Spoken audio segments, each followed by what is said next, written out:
Welcome to the Popcorn Junkies! Hooray! Say it proper. Say it good and loud and proud. Welcome to the Popcorn Junkies! Oh, You idiot. poke myself in the eye. Okay, we are reviewing The Whale. We saw this in a preview. This is the movie starring Brendan Fraser. Yes. He of George of the Jungle. Yeah. The Mummy franchise. Yeah. Kind of really, I think it's reasonable to say, a sort of heartthrob. Well, it was, wasn't it? It really was, back in the day. Yeah. He's won all sorts of prizes for this on the film festival circuit, Venice Film Festival, New York. I don't know. I think it's been released too late. It was released too late for the Golden Globes to pick it up, but it's certainly in the running for the Oscars. Yeah. It also stars Sadie Sink, who is And Stranger Things. absolutely, and she was one of the best things I thought in the most recent series of Stranger Things. I thought she was excellent. Yeah. It's directed controversially, and I say controversially because he's quite a sort of polarising director, isn't he? He Darren is. Aronofsky. What do you think of him, Mum? Well, I pretty much liked all of his films, but often against the grain. Right. Because especially the one called Mama. The Mother. The Mother. Absolutely. I'm Which just was looking at his that his filmography last here. one? It didn't divide the critics. It was, Everybody Mother. universally loathed it. And I seem to be the only one that... You liked it. Well, Quite a few people on here have said they like it. Quite a few followers have I could said they see like it. that it was a flawed film, but it sort of got me in the end. It's Javier Bardem and Jennifer Yeah, Lawrence, wasn't it? And yeah. the house sort of took on became the mother. Yeah, It was exactly. cute. I mean, I like the idea. He did Black Swan, obviously, Yes, with which I Natalie liked. Portman.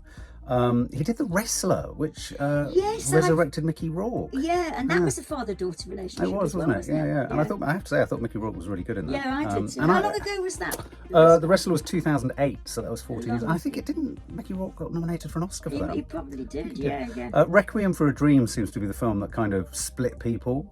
Some people just think it's horrendous. I mean, it was an explicit film, wasn't it? I seem to remember. I can hardly remember, but I remember it was very important at the And time. Pi was obviously his first film, which I loved. Black and white, Pi, about I did too. mathematics. Yeah. A fantastic soundtrack. You sort of electro-dynamic dance soundtrack.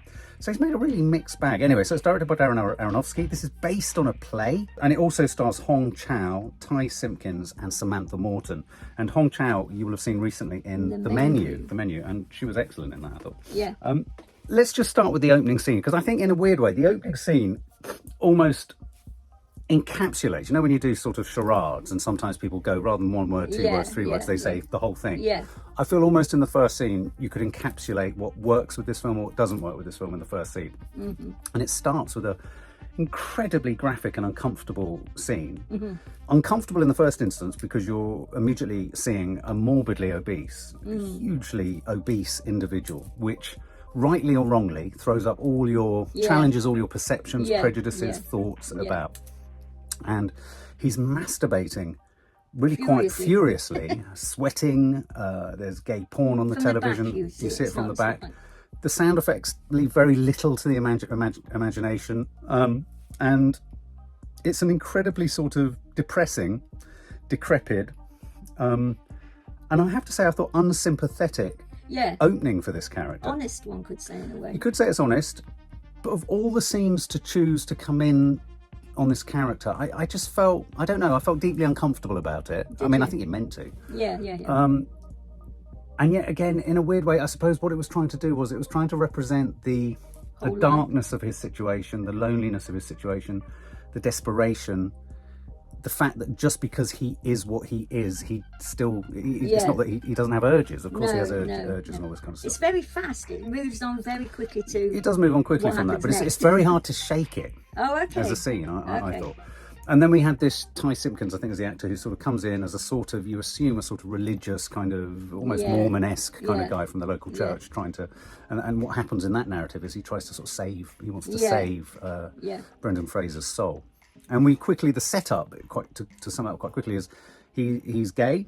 He left his wife, Samantha Morton, with whom he had a child, Sadie Sink. He's obviously estranged from his daughter. He's estranged from his wife. He's a literature lecturer online. And I thought it was incredibly powerful how it started with his camera is off. It's in the trailer. His camera is off. He doesn't want to show himself. So he's obviously got shame around how he looks. Yes. But so his students are always questioning him and he says that it doesn't his work. camera's broken, exactly. Sorry, I've got reflections on my face there. And he has a nurse. So Liz is his nurse. She's more than just a nurse and a helper. She's also his confidant, his friend. Yeah. And she's also related to his ex-lover, isn't she? Well, we learn later on in the film that she's the sister of his ex-lover who died. yeah. That's all much later. Yeah. And then really it's a character portrait of a man who essentially, because he won't stop or can't stop eating and making his obesity essentially worse, is given sort of a life sentence. And in a sense, the film is chopped up into chapters of days.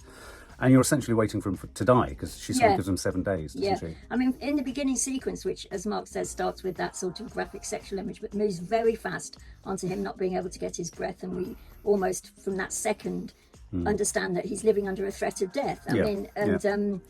And then that's when the boy comes in from the Church of God or whatever it is. And I thought this was, and the only reason I'm going into this in detail is I thought this was totally unconvincing. But having said that, I got used to it as the film went on. He gets the boy to read him an essay, and we never know where this essay comes from, but it's to do with a literary crit of Moby Dick. And he, if he hears it read, he can calm himself down, calm his breathing down, which is what the nurse tries to do with him all the time. But so in that one scene, we're sort of given a lot of information. Yes, yeah. So he's terminal virtually. He's lonely. He's gay. He's on his own. He's almost his saviour. The thing that sort of salves him is literature. Yeah, isn't it? And I mean, you know, so what not to like for us really in a sense within this. Yeah. I didn't know when I was watching it that it was based on a play, and then quite quickly I began to realise that in a sense that the visual options, or the range of visual options, were going to be quite limited. I realised that we were dealing with something not entirely dissimilar to The Father, you know, sort of in a location, stuck in a location. And when it starts, they bring the frame in, actually. Did you notice? Which it almost adds to the feeling of claustrophobia. Yeah, absolutely. And quite early on, we also see some incredibly graphic footage of him getting up, standing up. I'm fascinated to know whether it was all prosthetics or whether some of it was actually some kind of almost deep fake kind of CGI technology where they put his head on the body of a genuinely severely obese person. Because I think one of the things, before we get on to how the thematics of the film worked, I thought it was very successful at unflinchingly showing us the problems of being obese.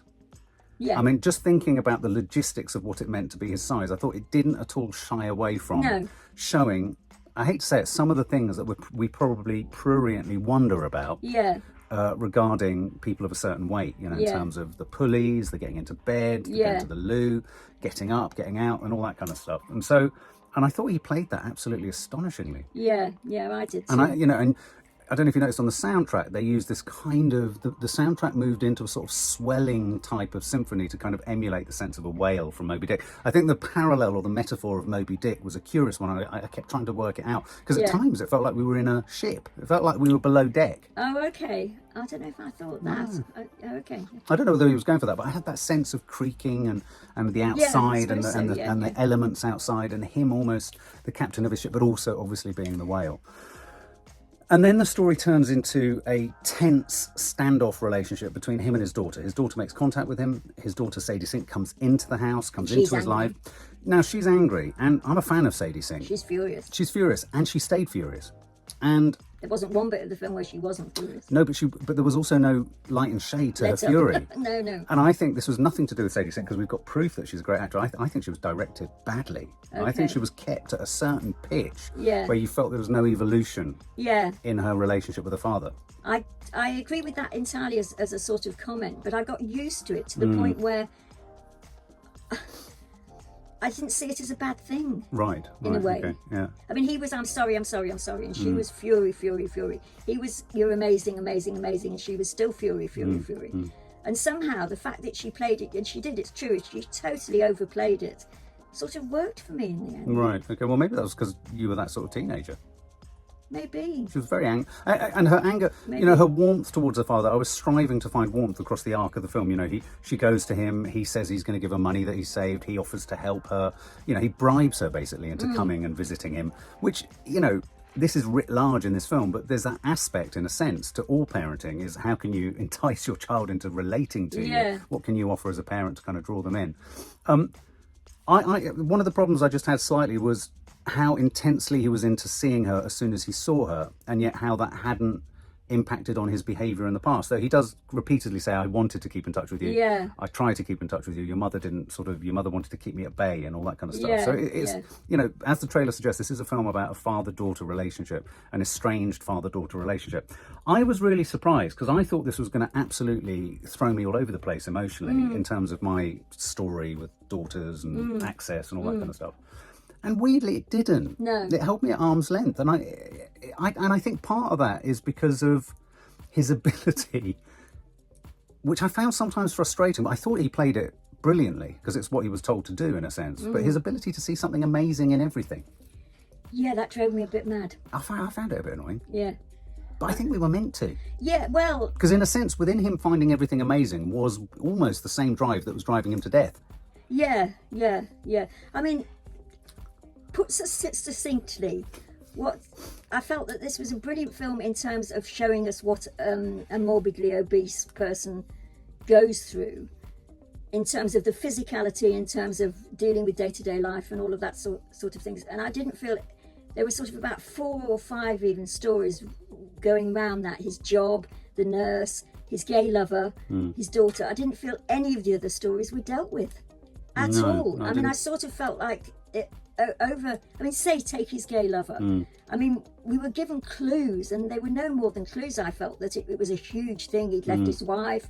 It's one of the reasons why his daughter was so cross in the beginning.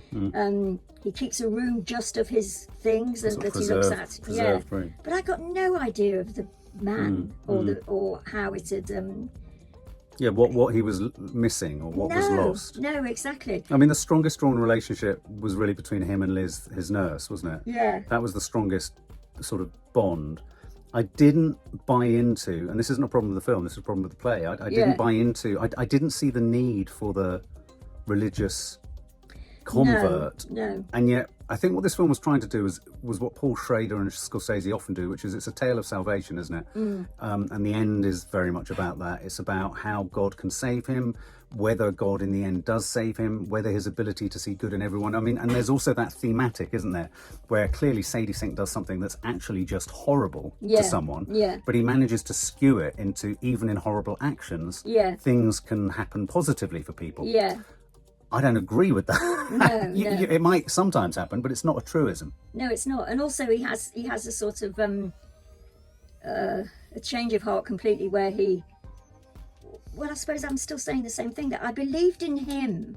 I believed in his change of heart, and the fact that he sort of, this is a spoiler review, isn't it? Is that he sort of in the end says, oh, I don't care that the students know about me, and he sends, before he shows them a picture, he says, this is all rubbish, just say what you think about anything. And he throws it all up in the air. And I felt all of that was true, but I didn't feel the things that led him to that were true. And even with Liz, the character called Liz, working her socks off, and I like her as an actress, and I thought she was very true in herself, didn't strike a chord with me at all. I mean, no.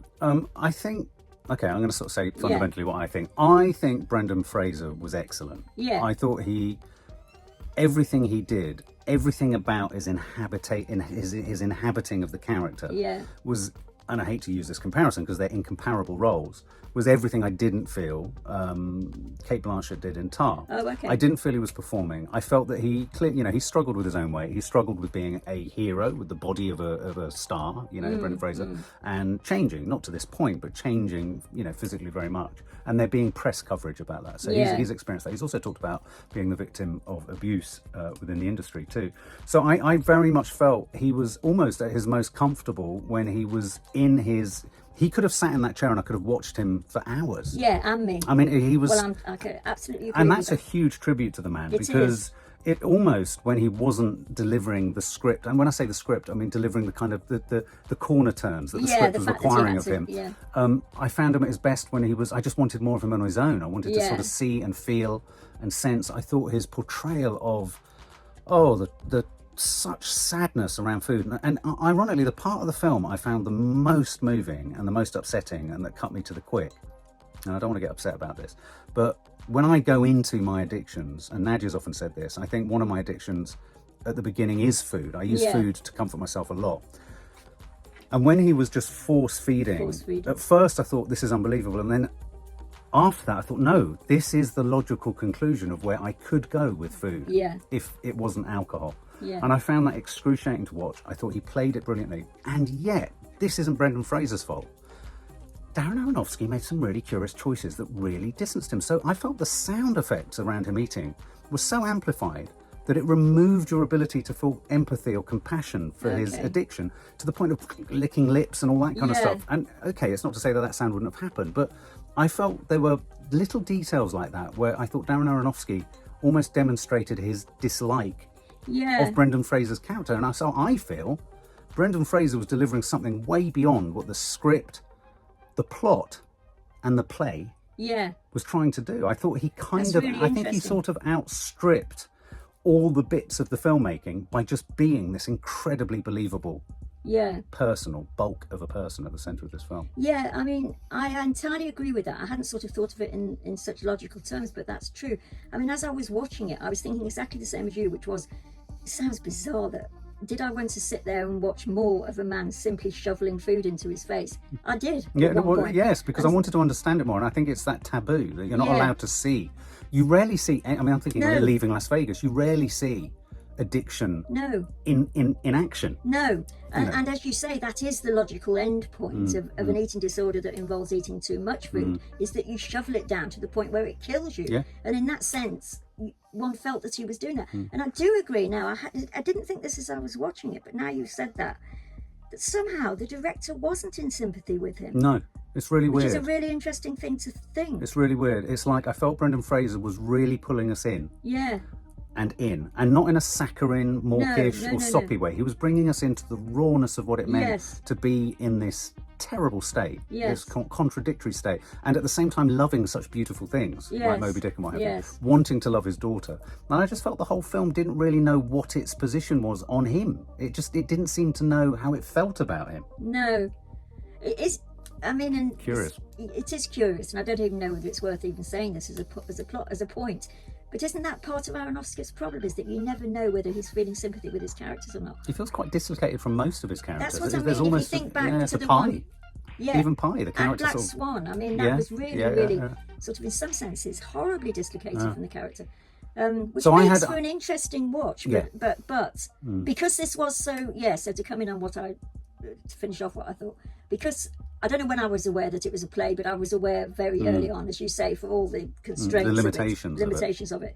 I didn't think I absolutely related to him. And it's interesting how, I mean, you're a director in real life. I mean, I'm not, but I completely forgot the director, that you need a director, and totally related to him. This man, poor man, eating, believed in him utterly, but then didn't believe in any of the sort of things that were going on around him. And I felt like what happens in the story is all these other characters are quite literally thrown at him. Yes. And I don't mean to use this metaphor pejoratively. They bounce off him quite literally because there's a lack of sophistication to what their angle on him is. It's one note. Yeah. Whereas he was multi-noted, multifaceted. Yeah. And I just felt that, not that he was necessarily struggling, I wonder whether when he looks at the film, he sees a performance that is very much, I think, let down by the film around it. I think he was let down. I mean, I could have watched him for literally hours. His eyes, his face, the movement of entrapment and hope and love and fear and loss and suicide. I just thought it was amazing. I think as well, I mean, I don't know, just to bring her in briefly, Sam Morton played the wife. And again, you see, we haven't mentioned her. She's a cracking actress. But she came in like she was on a play. They all rushed in like they were on stage. She was given more of a character was given more of an arc than the daughter. I mean, she was angry, sad and everything. And she had some compassion and for loving them. in one scene, which was good. But then again, it almost felt like an afterthought. And she came in and went. She did. And I felt that the girl, what's her name, Sadie Sink.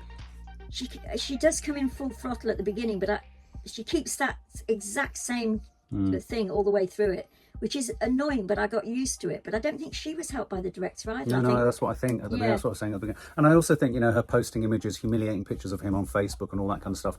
And I sort of almost even sensed that perhaps Brendan Fraser didn't want to go the route of saying she was amazing. He would have been better served to have had the genuine response to that most people would, which is sadness, regret, trauma. Being trolled by his own daughter effectively was just horrendous. In summary. Shall I lead? Yeah, lead. I would say that I thought it was incredibly watchable. I felt limited by its visual scope and directorial scope. I think the director was delivered an incredibly complex character by Brendan Fraser, which at times he didn't know how to deal with it, and he didn't know how to sort of respect it. No, yeah. Or feel anything for it, or know where he was even positioning him in terms of all his characters. I thought all the other characters were badly dealt with. I thought they were all brought in like, it was like they entered stage right and they went out stage left, and they added no complexity to it. Whereas there was this swirling mass of stuff going on within Brendan Fraser. So I'm ironically going to give this 2 scores. I think as a film, I would probably give it 60. For Brendan Fraser's performance, for what an Oscar means, and believe me, having got as far as I did, an Oscar means everything. I think he deserves the Oscar. I think he was sensational. I think, as I stress, they are incomparable roles, but I felt he demonstrated at the best points in this film how in the character. You weren't watching Brendan Fraser perform. No. You were watching a man dying. Yeah. In all ways, and I thought he was absolutely excellent. I loved his performance, and I wanted to spend more time with him. I thought the salvationary sort of ending it reminded me of Mother. I thought we're in the territory. But also Beyond the Waves. Do you remember years ago that film where I quite like it. Yeah, you quite like that. I don't know if I liked it or not. In one way, I was sort of thrilled by it. I was thrilled that it was so different, the ending, and then he had nowhere to go but that ending, didn't he? I just disliked, and I know we're meant to. I disliked Sadie Sink's character so much that it held me at arm's length, even in the father-daughter side of things. I just thought, oh no, you're just horrible. You're just really horrible. And anyway, so I would give him. I'd give him 95. Okay. But I'd give the film 60. Did I say? Yeah, 60. I'm not sure you're allowed to do that, Mark. No, I know. Mark Adderley of the Popcorn Junkies. No, but overall as a film, 60. And I think what carries it to 60 and not lower is Brendan Fraser. Yeah. Well, I would give it 65 across the board. And I do agree that I think Brendan Foster was brilliant. Brendan Fraser. I'm so sorry. That's right. But I put the two together. I mean, it's summing up exactly the same as we've already said. Do you not think he felt lost in a film that didn't really know what to do with him? I do, but even within that, there were odd moments. And I'm not saying that one should be in a film with no director at all, where I didn't believe him. I mean, not many, but there were some. And but I think they were possibly the moments where the plot was demanding he go in a certain direction.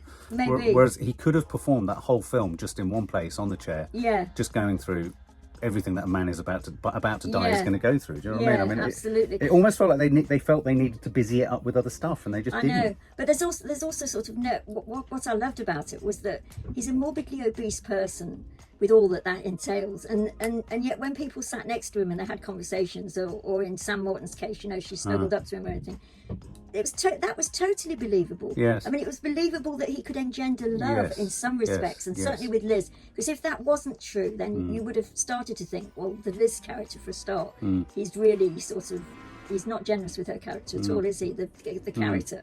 I could have done with a few more moments of him on his own, reflecting on his choice not to seek medical help. I think that could have helped. And all of the stuff around that I sort of totally believed in as well, in the sense that like there's a point where she takes his blood pressure and he says, is that bad? Well, of course he'd know that was bad. He's an intelligent man. But at the same time, we both know that in real life we kid ourselves, don't we? Yes, we sort absolutely. of do bad things for us, but then say, really, I don't want to. And he didn't want to die, but he was killing himself. I mean, maybe that was the strongest thing that the film had for me. And also maybe, this is like at the end sort of saying, well, maybe what they were trying, I think maybe what they were trying to do with Sadie Sink, it was counterintuitive, where we would expect in the narrative arc of a film for the child to warm to him because he's terminal. Yes. And maybe in a sense what they went for was something quite unusual, which is no, she is what she is. Yeah. He's chosen to see her in a certain way, and in a weird way is all parenting. About choosing to see your kids in the best way you can. Well, that's so true, and I thought a brilliant moment was where Sam Morton's character comes into the actual kitchen, and in a way she says she's evil, she's horrible.